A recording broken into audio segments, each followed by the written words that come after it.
You're listening to an event from the U.S. Institute of Peace, part of the USIP podcast network. For more information about our work around the world, visit usip.org and check us out on social media. Welcome, everyone. Welcome, everyone, to those in the audience. If you could take a seat, that would be great. There's still folks arriving, but we're really pleased to have you in person here at this event. And also welcome to the people that are tuning in at home. I'm Kaylee Ober, the Senior Program Officer of the Climate, Environment, and Conflict Program at the U.S. Institute of Peace.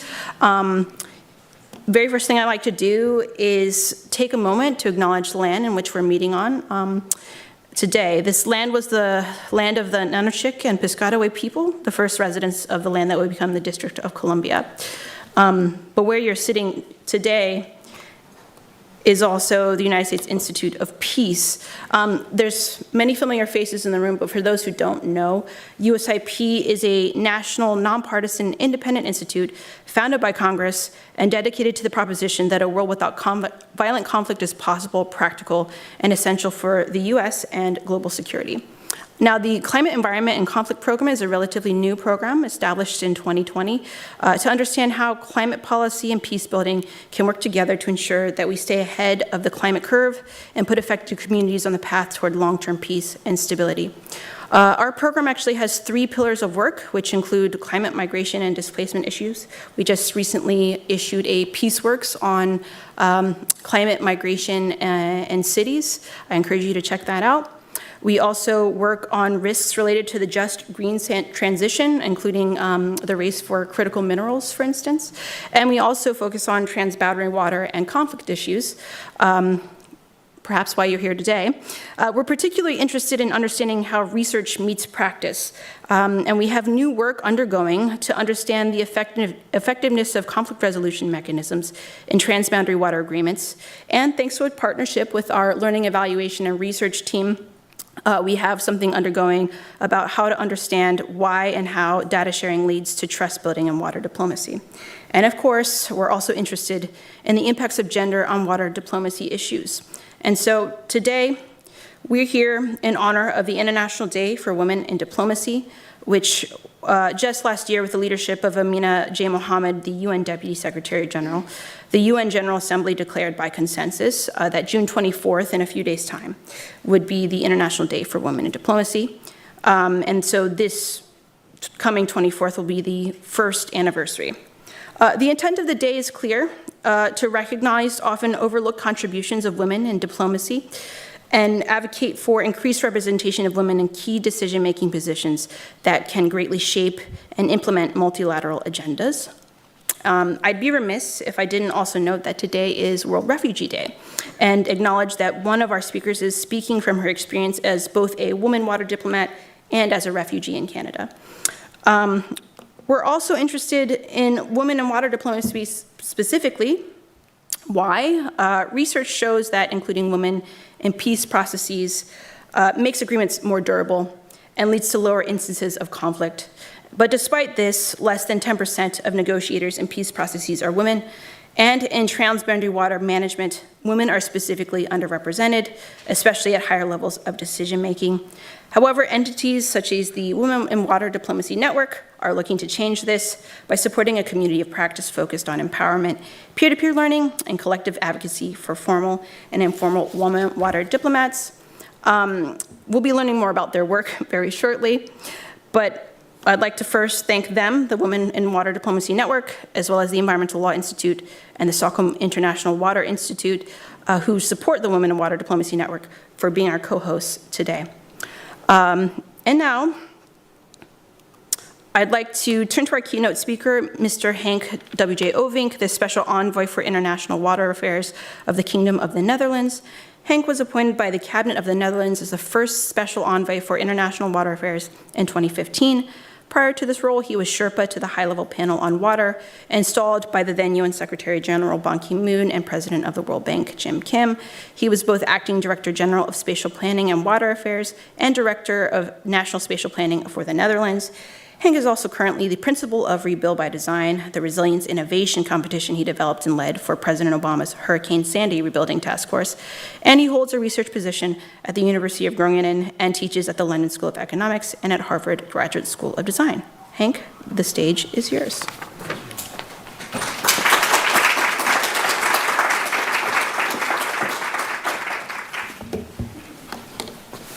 Thank you so much.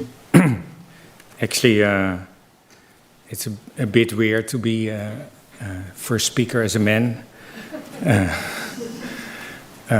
So I dedicate this for sure to my mother, who was a true activist.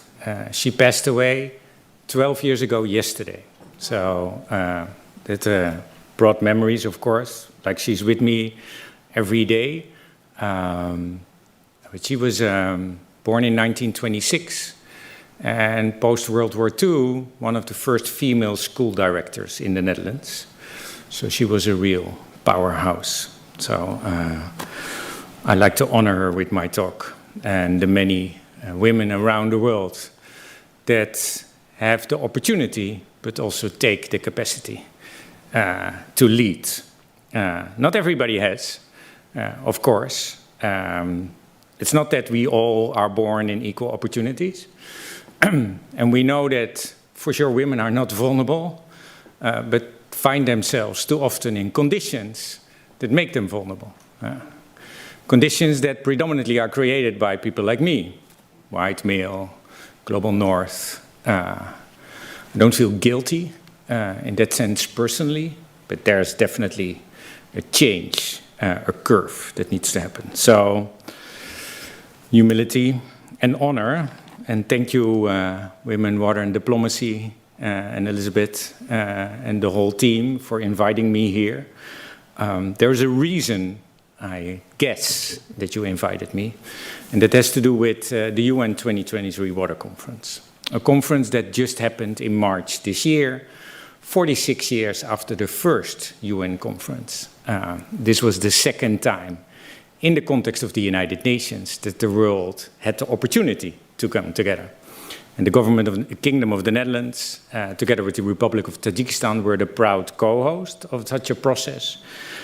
So I'd like to talk about 4 things in my little address.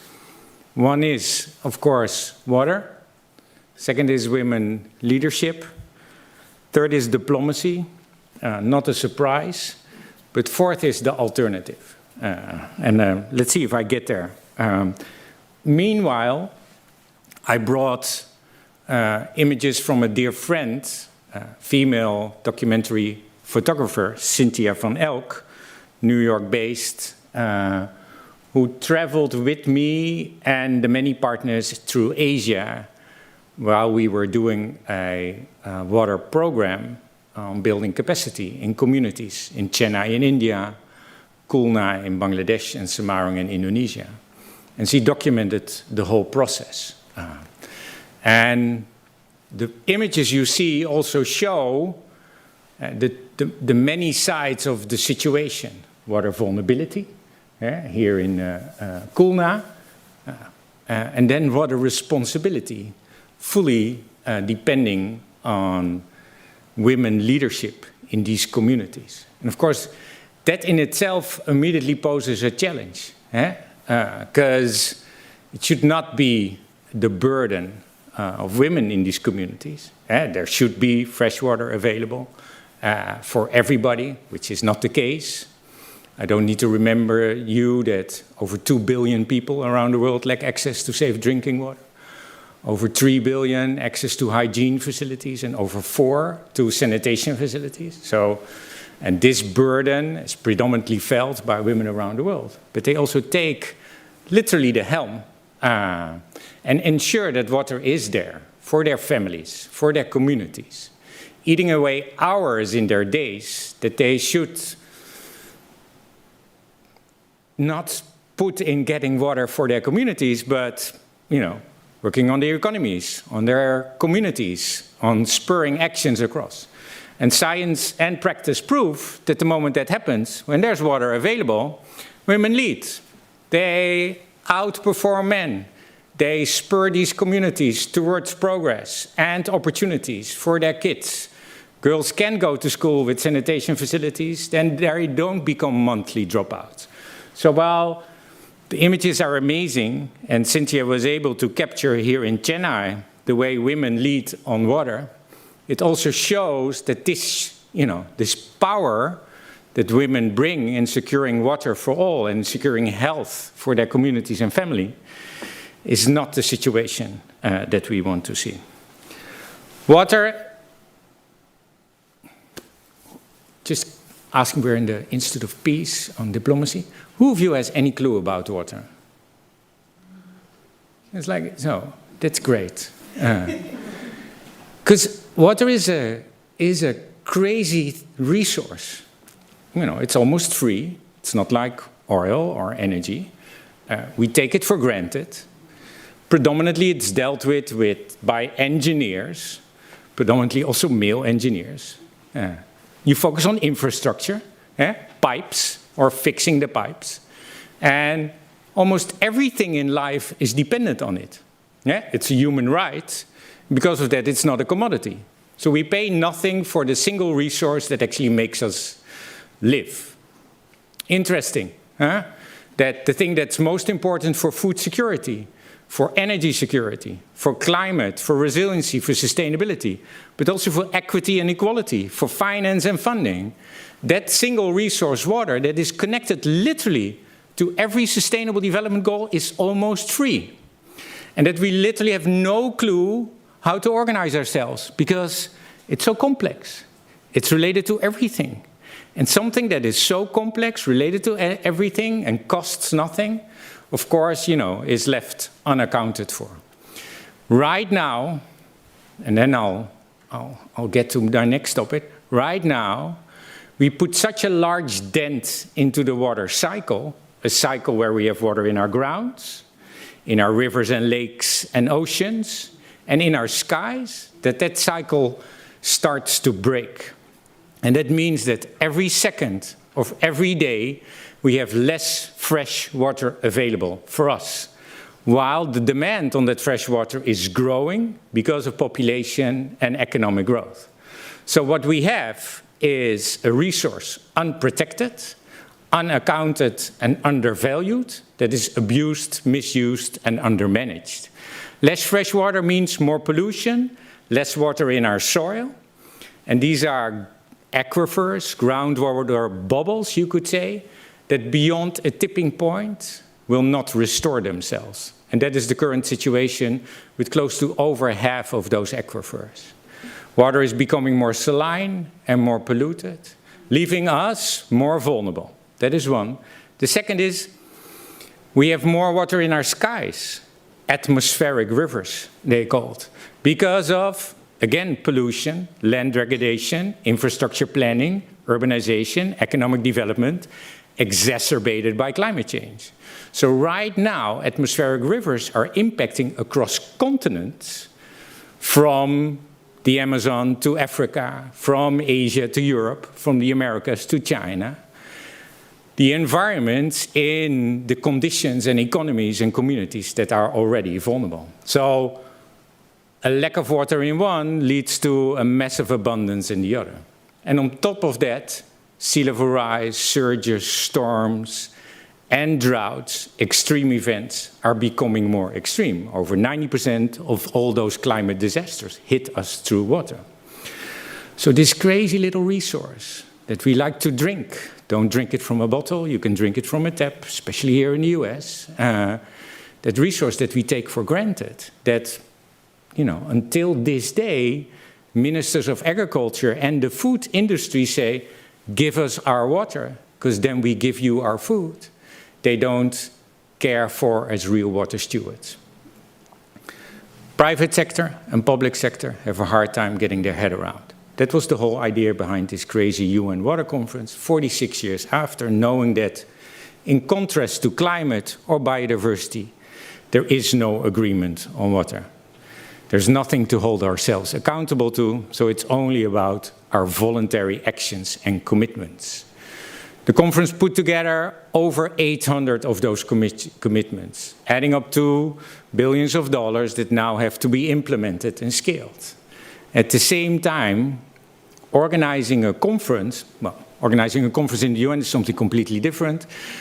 We can do that over drinks, but organizing a conference, and I had the honor to lead that on behalf of the Kingdom of the Netherlands, organizing a conference in a situation where there's no agreement is also a bit of a cover-up.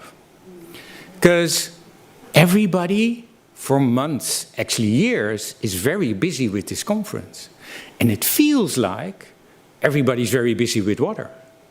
But it turns out that's not the case.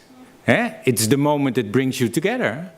But if there is no follow-up process, if there is no agreement and alignment, the day after the conference you wake up, and I woke up and we warned the world that exactly that Saturday, again, there is nothing organized on water. Nobody picks up the phone at the UN or in the many institutions to organize yourself on water. So water is left alone in a very vulnerable place. Luckily enough, we're here in the US, where the United States launched its water security strategy last summer, coming from the White House in partnership with state, USAID, Interior Affairs, the NSC, and so forth, organizations of the US federal government that said, water can't be left alone. It is connected to everything we value, and therefore security is not only security at large, it's security for food, for equity and equality, for finance, for production, for energy, for climate, for cities, the environment, and so forth. I wish more countries would champion water in such a comprehensive way and be able to lead. The Netherlands was very lucky to work together closely still until this day, not only in the preparation of the conference, being the US one of the co-leads, co-chairs of one of the interactive dialogues on the follow-up of the conference, but also a real push now in the multilateral domain to ensure water is there. And they did this with female leadership, of course. So that's water. I'm a water ambassador, envoy for the Kingdom of the Netherlands. I stopped talking about water because I can never stop talking about water. The relationship with women is clear from different angles. It's the leadership question, the capacity, the understanding, but definitely also the value. And we come from a time where we thought every problem could be solved with a solution, which is you could say, a very modernistic view on the world. And with all those solutions that we poured out around the world, we created many, many more problems that all were then again attributed with more solutions. IPCC now counts that over 99% of all global investments, I will repeat this, over 99% of all global investment increases climate change, one, and second, makes us more vulnerable, because it destroys exactly that actually can help us in the context of sustainability, equity, and climate. And that means that the way we invest, the way our policies are drafted, the way we value and validate our programs and projects are designed and tailored to something that is totally outdated. Single-focused, non-inclusive, non-comprehensive, and not addressing the longer term. And those mechanisms, of course, were designed predominantly by men in the positions that they led, and I don't want to put the blame totally on them, but we have to change course. Looking up literature, will women leadership change that course? Don't think so, not by itself, but in collaboration, in inclusion, and through the lenses of valuing equity, sustainability, and resiliency, we can. And shown is there that we have a massive gap to bridge. And also around the world, we see wherever we put the opportunity in place for women to lead, they are able to bridge many of these gaps. It takes a village to develop the change that we need, and that village can and should be co-run by women in leadership positions. Third is diplomacy, and the way how we come together. Now, we're in the Institute of Peace and Diplomacy, so you know more about diplomacy than myself. I know it by practice, working in regions of the world where there are conflicts, where water is a key driver, a source as part of those tensions, and where we can overcome this by coming together. Now, how can water and diplomacy hold hands? Again, that is, I would say, almost more, fairly easy. The opportunity with water is that it touches upon everything. So that means that if you have an honest conversation on the issues at stake, and you start with water, because water is linked literally to everything, it's also linked to everyone. Everyone has a stake. And that means with everyone having a stake, everyone also has a role. Water conversations, organized in a very safe manner, a safe space, really help to address issues way beyond water security. They tap into opportunities for women and kids, for resiliency and economy, for environmental issues, for food and energy security, for schools, educations, and jobs. Water conversations empower diplomacy around the world, if done in the best way possible.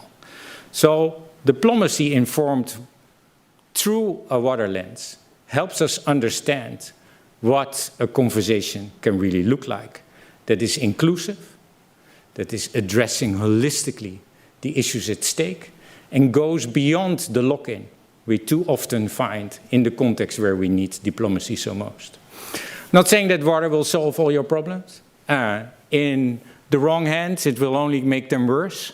But in the right hands, women's hands, water diplomacy can really help us understand better the challenges, the interdependencies, and the opportunities that come with it. And that's to the last point, which is the alternative. If 99%, over 99% of our global investments, and therefore the way we are tailoring our economies, is increasing our vulnerability, our inequalities, and increasing climate change, how can we turn that 1% where we get our inspiration from into 2, 4, 16, and a majority? What is the safe space needed to bring forces together to ensure that that alternative of looking at the future and not the past, bypassing our lock-ins and coming together, really can spur the action so much needed and empower the sitting powers to step beyond their vested interests? I don't know. If I did, we wouldn't have this challenging conversation, because if I know, you know, right? I'm no magician. I'm a Dutch diplomat working on water. But I do know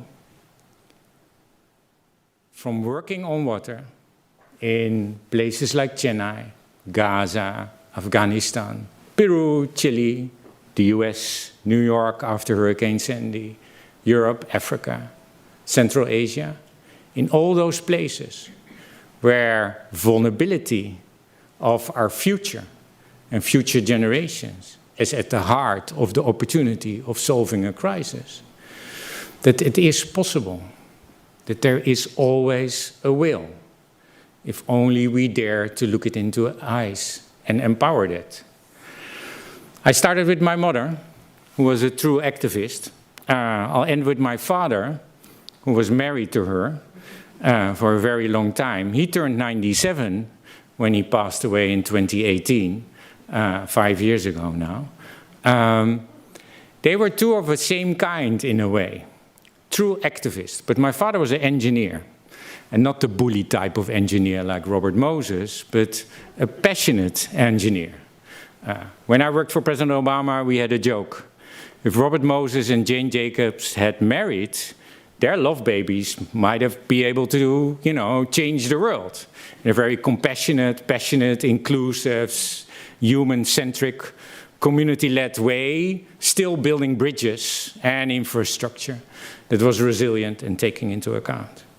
I'm not saying my parents would have been that ideal match for the world. I don't think idealism comes to play here, but I do believe that putting together the will and capacity for an inclusive, equitable, and very holistic approach can come together with the action needed to deliver the change in the communities, for our economies, and our political environments that we so much need.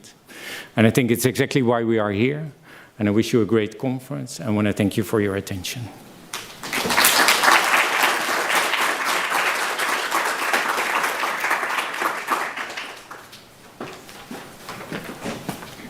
I don't love following that speech. I mean, it was very inspiring, and I'm sure we're all feeling very inspired right now. So thank you so much, Henk. That was truly moving, and thank you to your mother, and incidentally, your father, for inspiring all of us. So I'm actually here to just introduce our moderator, who will have the task of introducing the rest of our panelists. So it's my great pleasure to introduce Elizabeth Koch, the Senior Manager for International Programs at the Environmental Law Institute, and the lead of the Women in Water Diplomacy Network's process support team. She has over 15 years of experience supporting water diplomacy engagements in conflict-sensitive basins on behalf of ELI, SEWE Shared Waters Partnership Program, the UNESCO Category 2 International Center for Water Cooperation, and EcoPeace Middle East. I'm sure there's many more things that can be said, but Elizabeth, please, the stage is yours.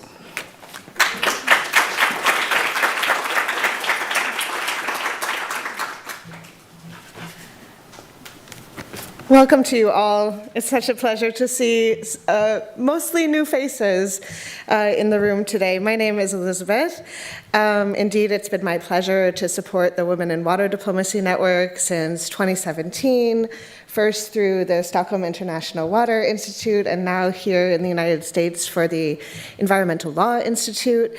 I really just want to say a big thank you to our partners of this event, the USIP, this beautiful auditorium, and our partners from the Stockholm International Water Institute as well.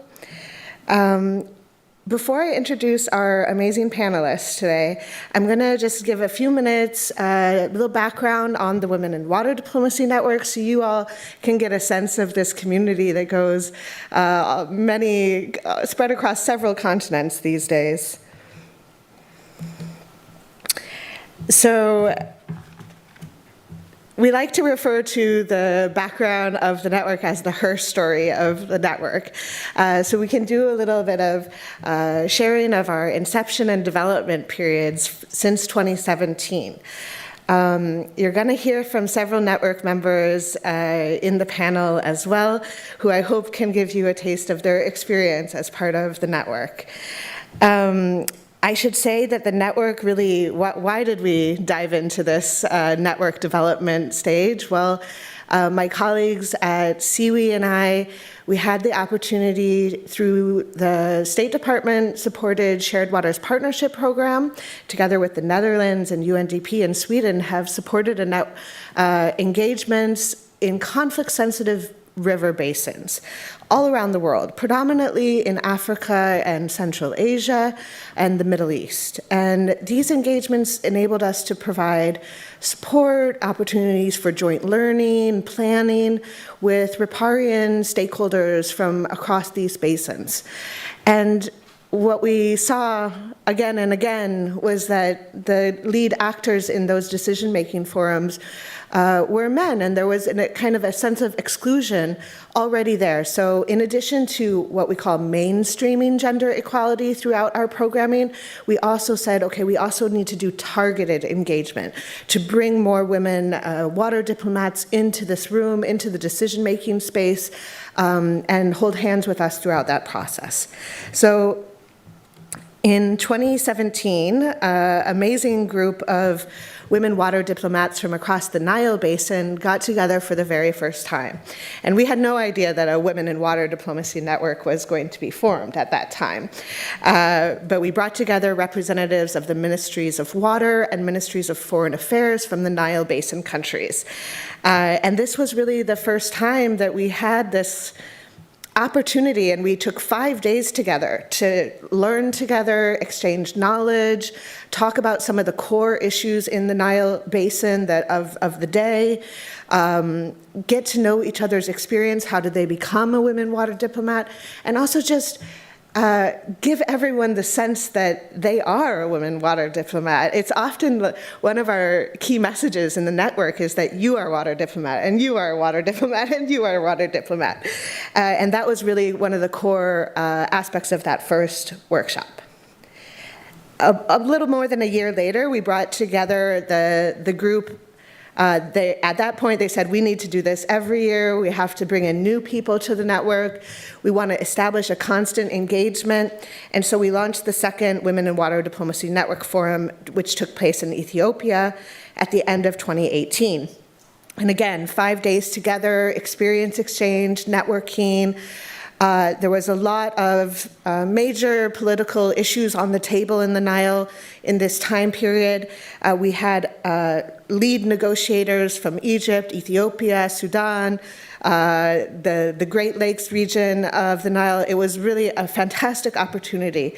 And while we did something like a several-day simulation of negotiation on a fictitious basin, we were able to bring some of those core issues into the discussion in a safe space between a sisterhood of diplomats. The third Nile Network Forum was held in January 2020. This took place in Kenya. It was, again, an amazing opportunity for learning. We brought in quite a few younger water diplomats in that forum event. And you can see already there's a set operandi, really, of the network. We have so much capacity in the network, so much knowledge and experience. It's really about making space to and accessing that knowledge. We're also trying to get a research cooperation agenda off the ground. You can see in the literature there are not as many women engaged in research processes in these networks either, and those researchers in many countries become very important, influential intermediaries in diplomatic processes, bringing their knowledge to those discussions. And finally, events like this, where we're engaging with the public, elevating messages, coming to conferences and whatnot. Pillar 5 is really about organizations like ELI and SIWI who support the network. And we do monitoring, evaluation, resource mobilization, and that kind of thing to support the objectives identified by the Leadership Council and the strategy. We have a lot of partners. Some of them are here today, so very much thank you to the Netherlands and the US State Department who are with us in the room today. Also, Sweden and UNDP. Our partners in Central Asia include the Organization for Cooperation and Security, or Cooperation and Security in Europe, and the Central Asia Regional Environmental Center, who is our local partner really driving this process in Central Asia and Afghanistan, and a number of institutional partners that have been helping us along the way. We're really grateful to you all. We really believe that we're a community that's stronger together, and so we look for opportunities to collaborate and with complementary expertise along the journey.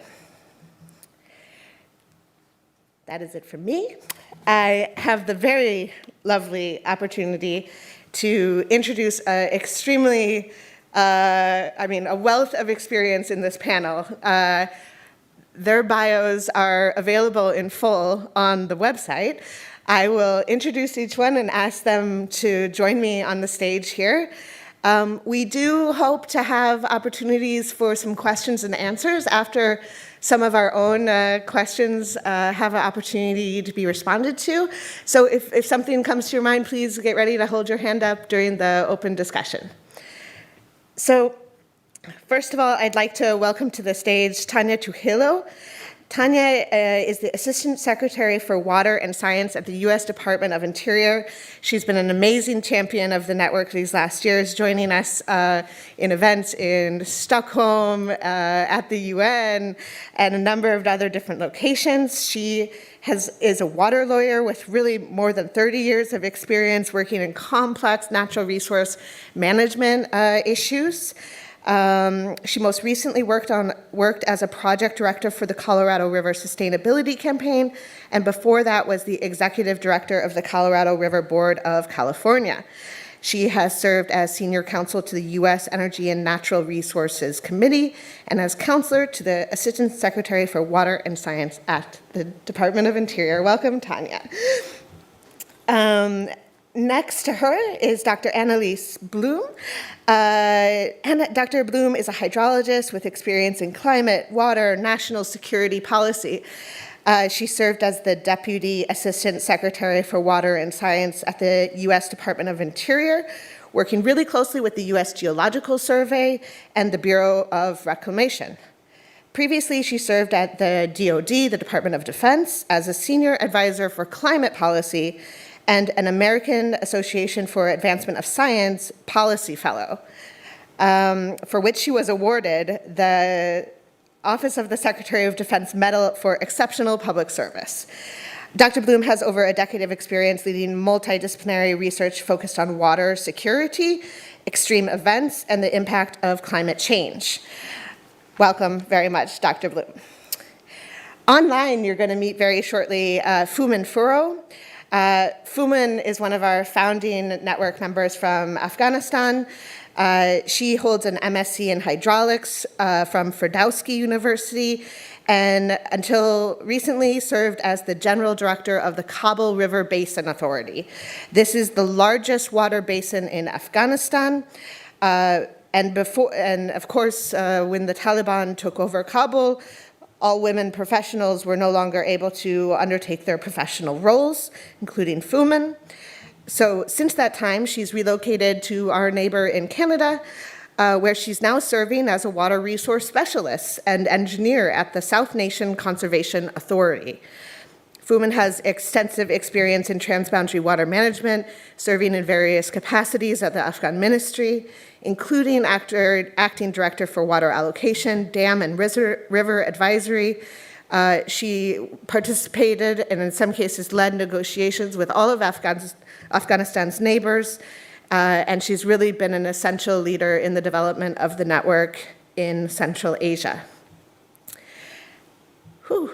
These are long. It's just so impressive. My dear, dear friend, Dr. Zodwa Dlamini, is a seasoned international transboundary water management specialist, development professional, and senior infrastructure project manager. She was the former South African chief delegate and permanent representative on the Lesotho Highlands Water Commission for 11 years. She oversaw this major infrastructure work. Until very recently, it was the largest water infrastructure project in Africa. And so she played an enormous role in sustainable development issues in that region. Zodwa further led and really championed gender policies, gender equality policies in that basin in a really intentional and decisive manner. Hiring, in the end, the first appointed women chief executive officer for the basin. And she was a founding member of the Women in Water Diplomacy Network in the Nile, been with us since that very first picture in Uganda, and just a pleasure to work closely with. And finally, Dr. Aubrey Paris is a senior policy advisor on gender, climate change, and innovation in the Secretary's Office of Global Women's Issues at the U.S. Department of State, where she leads foreign policy and public diplomacy efforts related to the nexus of gender and climate change. At the State Department, she launched the Innovation Station initiative to amplify the impact of women and girl innovators, developing solutions to climate-related challenges, while also drawing subnational connections between the domestic policy objectives and international communities. Prior to joining the State Department, Dr. Paris was a National Science Foundation Research Fellow and Energy and Climate Scholar at Princeton, where she contributed to research projects on water security, among many other issues. So, dear panelists, I invite you all to the stage. Wow, it's such a pleasure to have you all with us.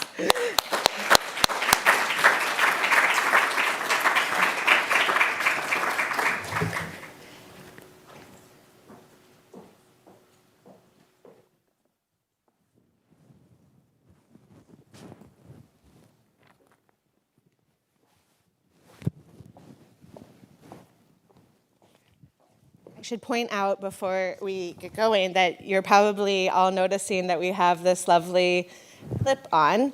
This is the symbol of the Women in Water Diplomacy Network, and it was co-designed by our network just prior to our global strategy launch through a really interactive process together with several designers in Sweden.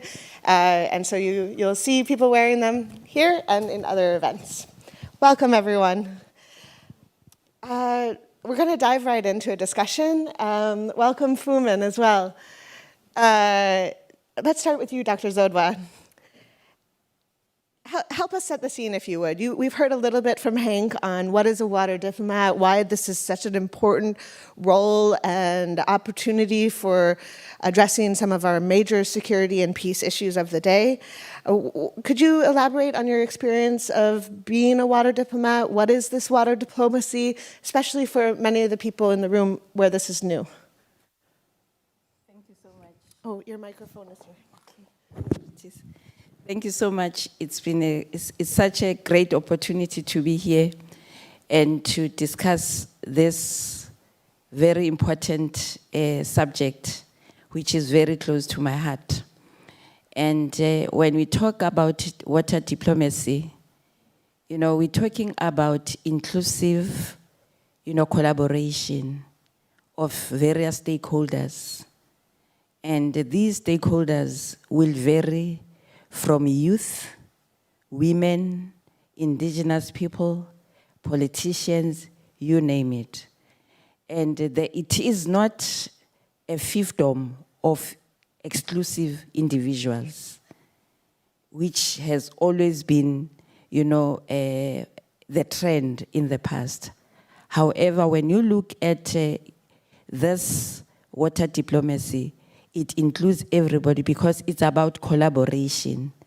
Collaboration in terms of what is needed, especially in transboundary waters. That, it's just that one river that we are talking about, that everybody is relying on. And that river, as Henk was saying, a lot of times we take it for granted, and yet it benefits everybody. Hence, we cannot just say it belongs to a particular group and in the exclusion of others. So it's about inclusivity. But most importantly also, it brings technical, expertise as well as political expertise, you name it. It's about technical, informal, engagements as well as formal engagements. So this is exactly what we are talking about and saying, let's bring women together because we know what is important and the role that they will play. We have seen for many, many years, for many decades, where, agreements were reached without women. And most of those agreements, when you go to them, law students, when you look at them, there are so many flaws. But some of the, some of these agreements, they need to bring a tinge of the future, because most of the time we are not even certain of what the future is holding. So if we are not going to bring in, and that foresight and that vision, which will say there might be, a tinge, or there might be that climate change, and who would know better? Because women will always know. When the source is no longer, a particular source is no longer producing so much water, it's women who will know first, So it's very, very important that an inclusivity, that inclusion is always there. Be it youth, because, by the way, the future is no longer ours. It's for those we are taking from the youth, because it's their future also. And when we talk about, women involvement, that for me is very important. There's no way we can do it without their, their participation. That we have seen, in various basins, especially in the Orange Sinku, we have seen that, as well as, working in the Lesotho Highlands Water Project, involving women even at village level makes sense. Fantastic. Thank you so much. Can you see why she's been a mentor to us all? Tanya, as a senior leader in the Department of Interior, what does diplomacy mean to you? And could you share with us some examples of how you have practiced diplomacy in your 30-year career of being a water lawyer and working on policy issues, including from your current role? Thank you. Thank you, Elizabeth, and thank you to all the hosts here for having us. In particular, Elizabeth, your leadership at the network has been very inspiring, and it's been wonderful to be part of the group. I am very pleased to be here. I want to follow Henk's lead and perhaps say a thank you to my grandmother and mother, who were leaders in diplomacy as well. My grandmother was one of the first Hispanic female graduates from a small college in northern New Mexico, where I'm from, and taught in one-room school houses in northern New Mexico to inspire the next generation after her. And my mother ensured that my brother and I were able to have a great college education and a law school education and allow us to give back to our communities. And I think that's very much the spirit of diplomacy with respect to how I've approached my career. At the department, I think one of my current roles and goals is to be able to encourage and empower the next generation of leadership. And I'm tag teaming today with our Deputy Assistant Secretary, Annalise Bloom, who you introduced earlier and really acknowledged the great leadership that she will bring to the department, and also really encouraging and reminding us of the importance of the role of science in underpowering and underpinning all of our decision-making and being the basis for the diplomacy that we have been working on. So it's been great personally to be able to be part of the team at Interior. We have lots of good leadership in place, whether we're working on transboundary issues with Canada or Mexico or throughout the global environment that we're in. So thank you very much, and I look forward to hearing from Annalise as this program. Fantastic. Well, I'd like to dive into that intersection between policy and science a little bit, Dr. Bloom. We heard in your intro that you have a wealth of experience as a hydrologist engaging in the water science and data sharing from some of the most contentious basins out there. You're now focusing on policy issues. Could you give us some highlights about what you think would be important for bringing more women into this space? Sure. Thanks so much. And thank you so much, Assistant Secretary Trujillo. It's great to get to work together on these topics. So as a scientist, not surprising, I think one of the things that's most important that we focus on is making sure that we have the data and that we're gathering the data, particularly as climate change is making everything more uncertain and more extreme. We need to make sure that we're gathering all of that kind of basic data and we're sharing it with one another so that we can have a common baseline for conversations, whether it's over shared water resources or something else. But having that common understanding, I think, is really an important first step to be able to make progress on these issues, and making sure that the information is getting to those who need it the most in communities that maybe previously haven't had access to these sort of data sources. And this has been a real push from the Biden-Harris administration, making sure our investments are informed by the best data and science.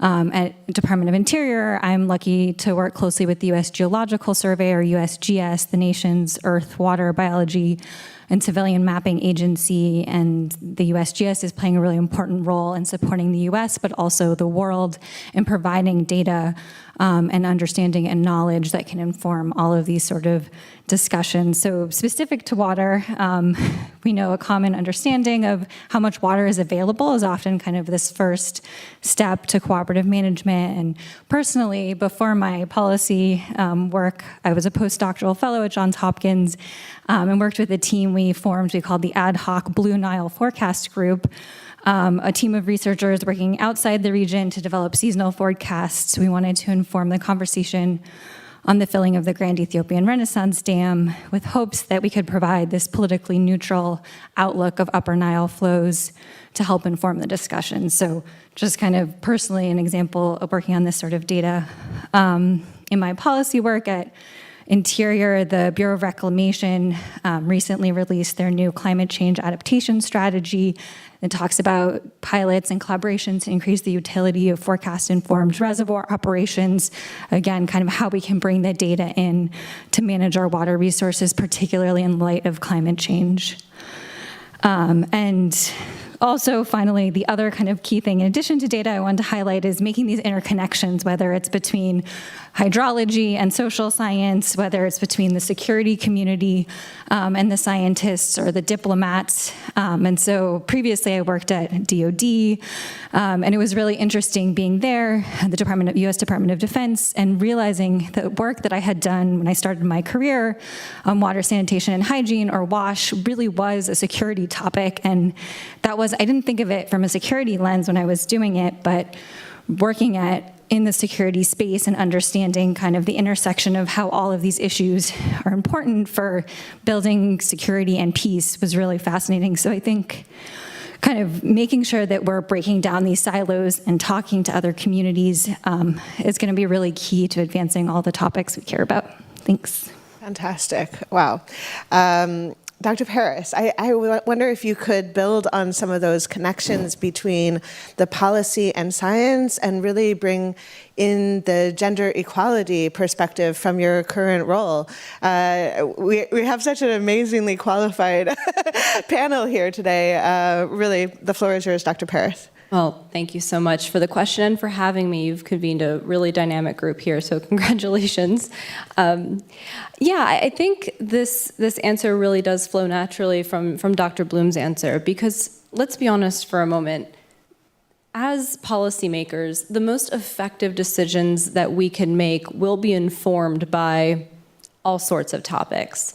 It includes economics, it includes geopolitical considerations, it includes social and cultural context, and it should also include science, right? Especially as we're thinking about things like natural resource availability, water scarcity, water excess, etc. When we're trying to project into the future to make decisions on things that remain uncertain, we need the best available information.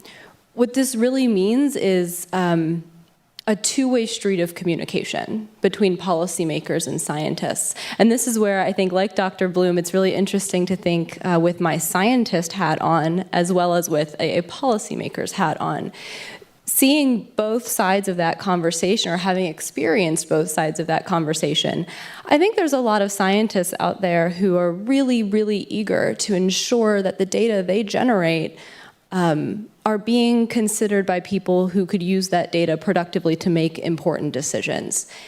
And that's something that we see happening more and more in government and decision-making spheres, which is excellent.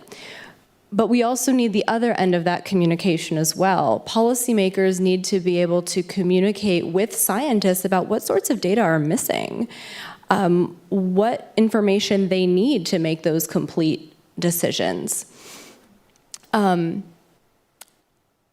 I think that a lot of the times the data that are missing, or that I've experienced people really searching for, are really the data that come from on-the-ground experiences, the lived experiences of women and girls in these highly climate-affected regions.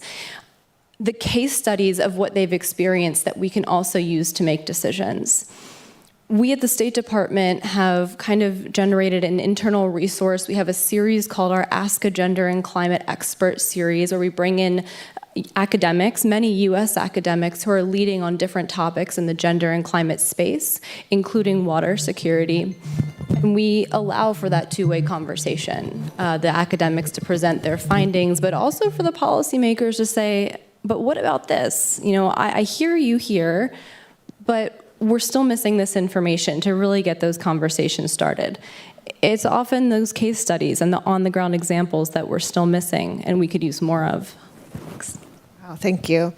I just want to highlight to all the young people in the room as well, water diplomacy has space for lawyers, hydrologists, scientists, communicators, project managers, all sorts. And it really takes all hands on deck to deal with some of the enormous challenges across the water sector. So I really encourage you to live by this amazing examples and apply your expertise and knowledge to the water sector as we move into this very difficult times ahead. Foman, welcome. I haven't forgot about you. Few in this room can speak to the personal trajectory of your life as a water diplomat at the fore of some of the most water insecure basins in the world, managing Afghan relations, water relations with your neighbors from Pakistan to Iran, Turkmenistan, Uzbekistan, Tajikistan. You are the former director of Afghanistan's largest transboundary basin. I would just love it if you could share a bit about your experience as a senior negotiator. And if you would, you recently wrote an article for the Women in Water Diplomacy's newsletter highlighting the lack of women or water knowledge from Afghanistan at the UN Water Conference, given the enormous changes in the region. Could you reflect on that as well? Hello, everyone. Thank you to give me a chance to speak in the high-level conference. As you know, the Afghanistan major river basin are shared with the neighboring countries.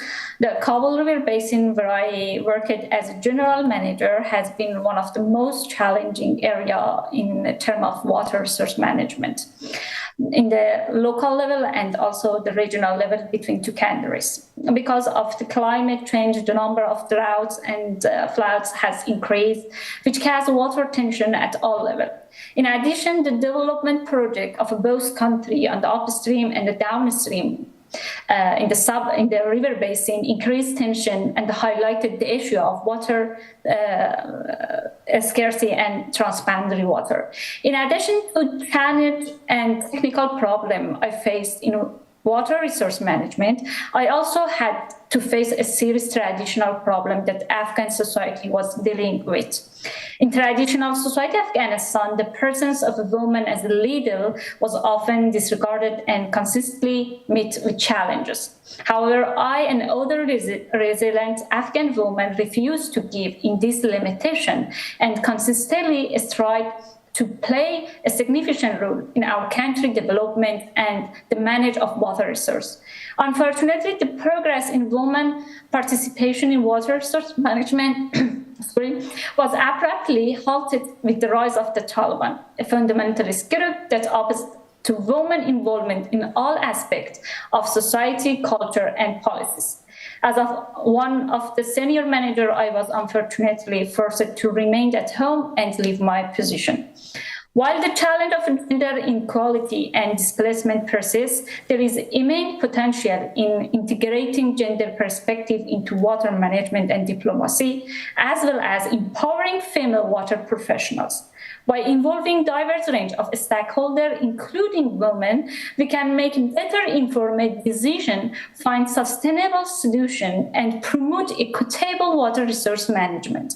For women professionals working in water resource management who were forcibly displaced from their careers, the situation has had profound implication for water management in Afghanistan. Gender inequality and social stereotypes has created specific barriers hindering the professional advancement of women in transboundary water sector. Women water experts often incur challenge in assessing leadership position and face exclusion from decision-making process due to particular structure and societal norms. As we know, the presence of women in water resource management yield positive effect for both resource management and communities. These effects include enhanced economic and environmental performance,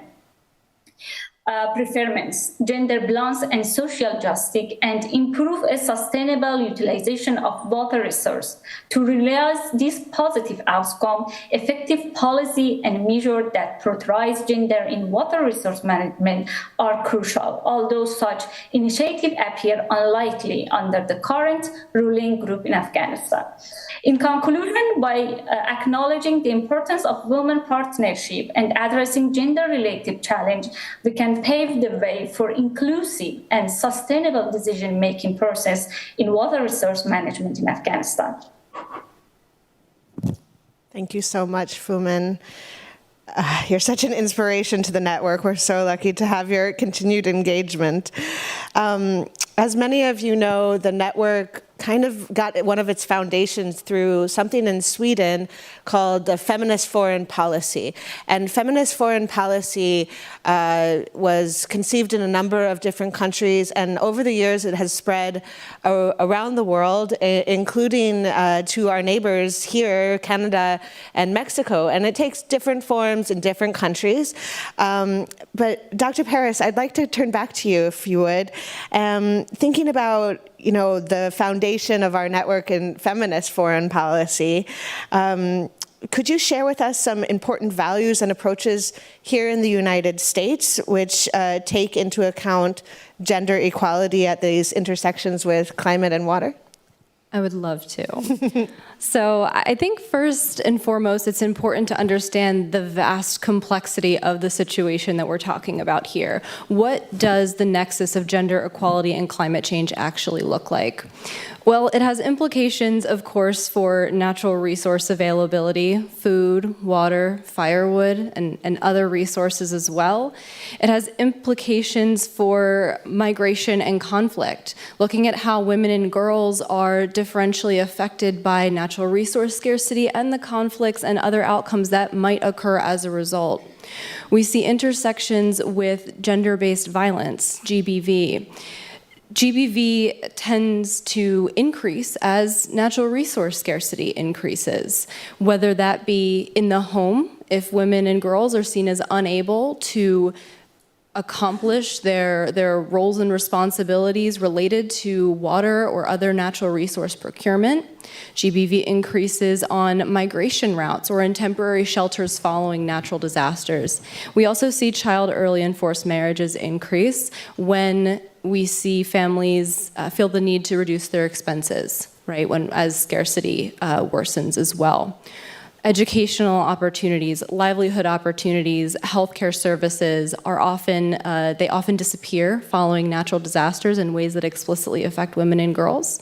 So a lot of challenges. There's also opportunities, though, when we think of the green and blue economies and the jobs that are becoming available in these economies and sectors, as well as any sector transitioning to a greener, more sustainable approach. But that, of course, means ensuring that if we want women and girls to be able to take advantage of these opportunities, ensuring they have the education, training, mentorship, assets, financing, you name it, to be able to take advantage of and realize those opportunities. This really big, complex picture, which I could talk about for 20 minutes alone, you're welcome, I won't. But this complex picture really leads to the U.S. government's two-pronged approach to policy programming and outreach efforts related to the nexus of gender equality and climate change. On the one hand, addressing the disproportionate impacts of the climate crisis on women and girls, and on the other hand, empowering women and girls as leaders in combating the climate crisis. We've fortunately been able to institutionalize this approach in several key gender strategies of the US government, including the US National Strategy on Gender Equity and Equality, the recent update to the US Strategy to Prevent and Respond to Gender-Based Violence Globally, which for the first time now does integrate climate change and environmental challenges, including water issues, in our GBV response approach, as well as the US Strategy on Global Women's Economic Security, which was launched for the first time ever earlier this year. The last thing that I'll mention before I turn things back over is there are many ways to try to put this approach into practice. And one of the ways that we have worked on this from the Secretary's Office of Global Women's Issues is through our Innovation Station initiative, really recognizing that women and girls around the world are generating creative, translatable solutions to these climate-related challenges in their communities. So we're amplifying their work through various online formats, virtual events, podcasts, all the fun stuff, but also helping them behind the scenes to build their networks with other communities domestically and internationally that could learn from their work and implement their solutions elsewhere. So that's sort of part of our empowerment arm of that approach and how we're taking action. Oh, that's super inspiring. Dr. Zodwa, when I was introducing you, I mentioned that you are a member of our Leadership Council and that you've been engaged in supporting the network since 2017. I wonder if you could give a little more character to the herstory stages that I outlined in the intro and your experience as being part of that network. As everyone knows, our strategy is called the Path Forward for Women, Water, Peace, and Security, and you really bring together all of those different pieces.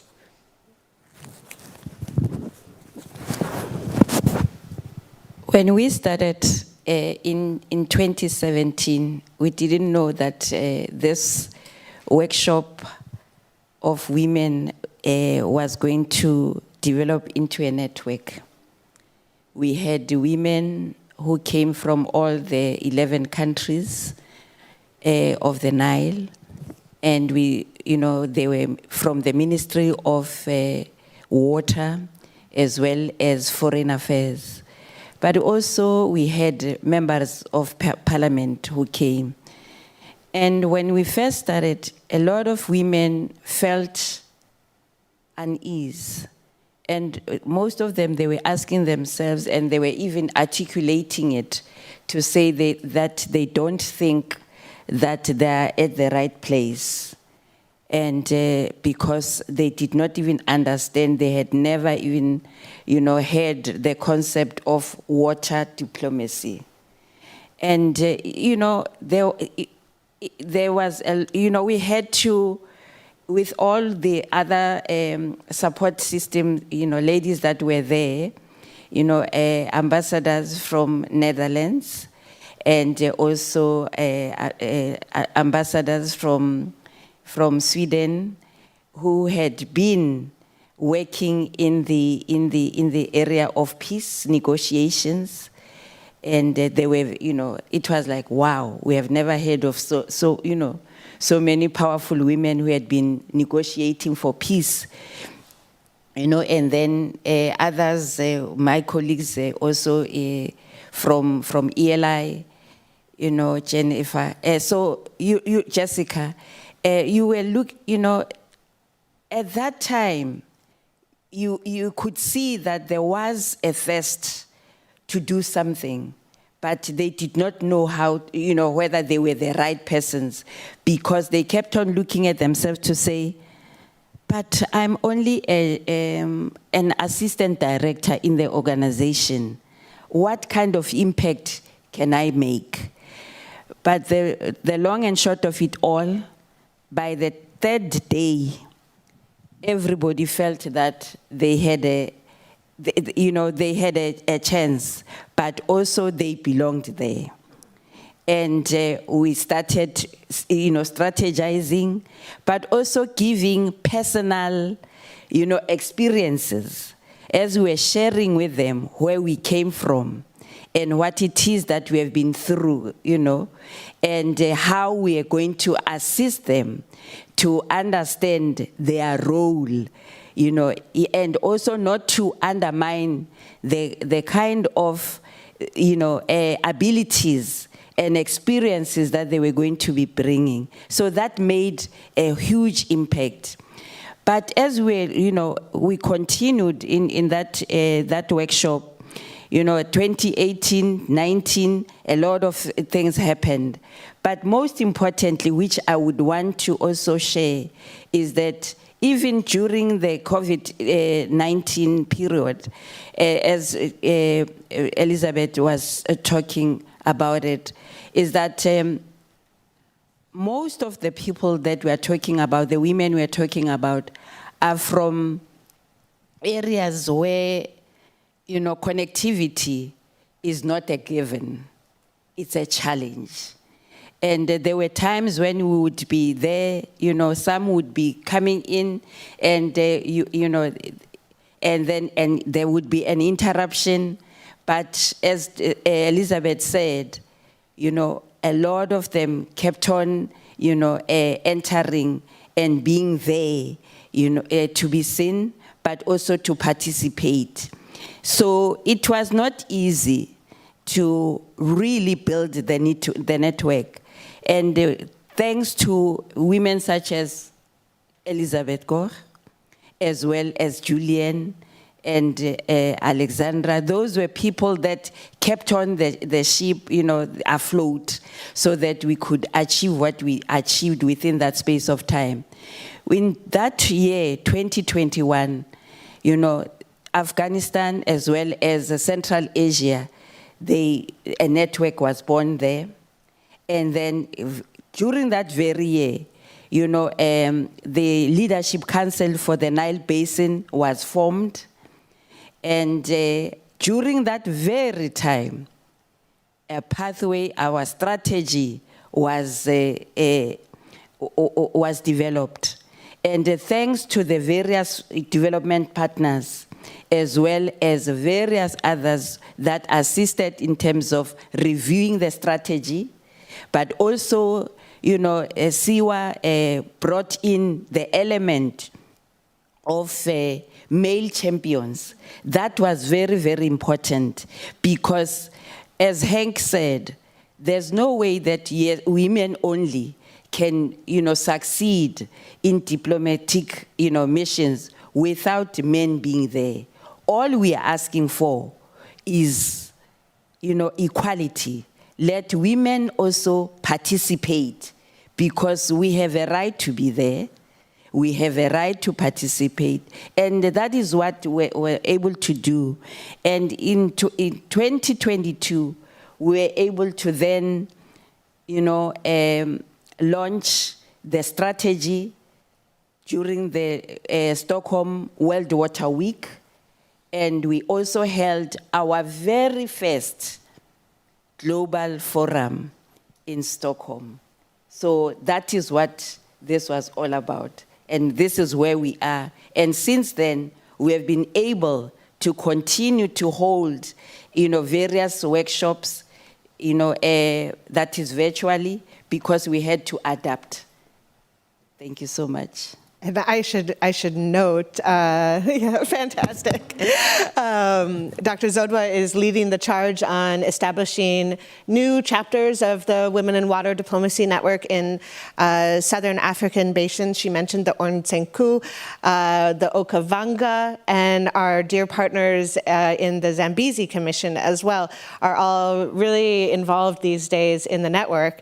And I would be remiss to mention that we're really crossing our fingers and hoping to launch Canada, US, Mexico network as well, with really strong leadership and anchorage with Indigenous women who are taking the charge and leading water diplomacy issues across this region.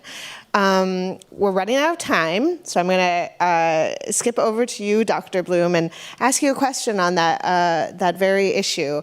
President Biden made history in selecting Secretary Deb Haaland to be the first Native American Secretary of the Department of Interior. What are some of the steps that have occurred to ensure that Indigenous knowledges and viewpoints are part of decision-making here? I think so. Thank you so much for that question. Yeah, it's a really big push across the whole Department of Interior and broader U.S. government right now to include Indigenous knowledge in decision-making, because we know that it contributes to our collective understanding of the natural world and it enables us to make better decisions and make better policy. So as the department continues to implement President Biden's Investing in America agenda, we're making sure that the Indigenous worldviews are at our decision-making tables, including with Indigenous women and girls whose knowledge of the community and environmental needs is indispensable in designing and implementing culturally appropriate solutions. Incorporating Indigenous knowledge in decision-making also empowers communities to participate in stewardship of their land, and domestically is a cornerstone of President Biden's environmental policies. Secretary of Interior Deb Haaland created the first ever Secretary's Tribal Advisory Committee so that tribal leaders could have direct and consistent contact and communication with the department on issues, including how we can incorporate Indigenous knowledge. At the USGS, which is a focus of the work I do, there have been longstanding relationships with tribes. One recent initiative through the National Climate Adaptation Science Centers is a webinar series on how we can integrate Indigenous knowledge into federal research and resource management programs. The series centered on Indigenous voices to explore ethical, legal, and scientific considerations for working within different knowledge systems and provides guidance reflecting best practices. So if you're interested in those, they're all recorded and available online in a really interesting compilation of how we can start thinking more deeply about this from Indigenous communities. A specific example out of the Pacific Islands Climate Adaptation Science Center that is really exciting is an effort led in part by Hawaiian women to understand how original inhabitants of the Hawaiian Islands responded to droughts by exploring traditional texts, newspapers, and Hawaiian language chants. And these efforts, of course, go broader than the Interior Department. We're working with Department of Agriculture on similar things. The White House also issued a memorandum that commits to elevating Indigenous knowledge in federal scientific and policy processes. And on a personal note, since you mentioned the historic nature of Secretary Haaland's nomination, personally, I'm really proud to be part of the Biden-Harris administration, which has such a historic number of women in high-level government roles, including my boss, Assistant Secretary Trujillo, and her boss, Secretary Haaland, who's an Indigenous woman, and her Pueblo community is traditionally matriarchal. Thanks. Really, truly inspiration. We had a chance to interact with the Secretary at the UN Water Conference, and I would say one of our biggest takeaways as the Women in Water Diplomacy Network was the opportunity to engage and partner with Indigenous leaders across this network, across this region as well.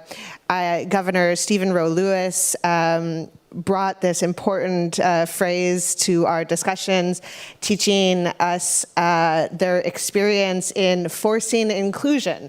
And I think that really put kind of a name to a lot of the work that we're doing in the network. No one is making space without efforts to expand the dialogue and the decision-making table. Foman, I'm going to turn back to you. We're clearly running out of time. We're hoping to have yet one question, but Kaylee's giving me the hard pass. I would like you all to join us after this event concludes and bring your questions to our panelists, and between yourselves in a small reception we'll have outside. So don't forget your questions. We just have too much to say. Foman, I'd love to hear how you're bringing your experience of, the director of the Kabul River Basin Authority to your new role in Canada, and how your experience and priorities is translated to your new role. What policy initiatives you're excited about in Canada? Thank you. Fortunately, in Canada and South Nation conservation, we don't deal with the transboundary water management, but the South Nation watershed is so near to the US, and as far as I know, joint committee between the two countries that work well together and even share information, something that really happened in Afghanistan and Central Asia. And in my new career, I faced a new problem, like floods. During the climate change, floods occur most in this region. And because of the sharing basin with the US and with Canada, we most know about the data, about the flow, about everything that appear in the shared river basin. And after that, we can plan a strategy for or master plan for river basin. So in this career, I most focus on sharing data, give the data, and after that, we can make a watershed plan to have a secure plan for people and reduce the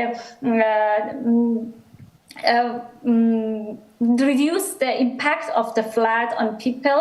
Now I work on this, and I love this because I'm a scientist and also I'm a water diplomat, so I can make this together and improve and develop a good strategy. Fantastic. And you can really see the passion for water across the faces of all of our panelists, including yourself, Foman.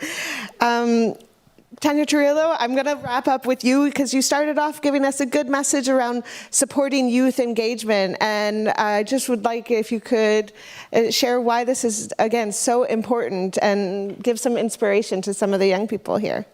Well, thank you, Elizabeth, and thank you to all the panelists for the inspiring messages. I think a lot of us have similar themes in what we've been able to say, and I think one of them is the fact that water does unite us and is able to bring people together and bring women together. And so I am very encouraged and inspired by the next generation who's coming behind us, and really wish everyone well with the ongoing work that you're doing. So thank you. Thank you so much. We've obviously gone over a few minutes. Thank you as well to all the participants online and to our amazing panel. A round of applause.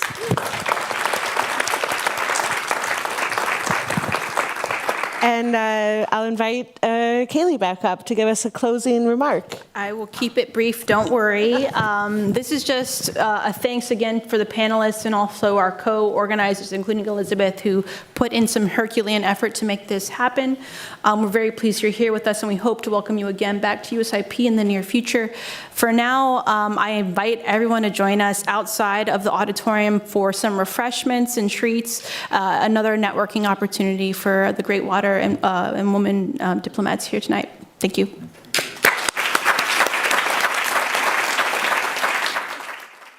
Thank you for listening to this event. If you'd like to listen to more events or explore our other podcasts, visit usip.org/podcasts.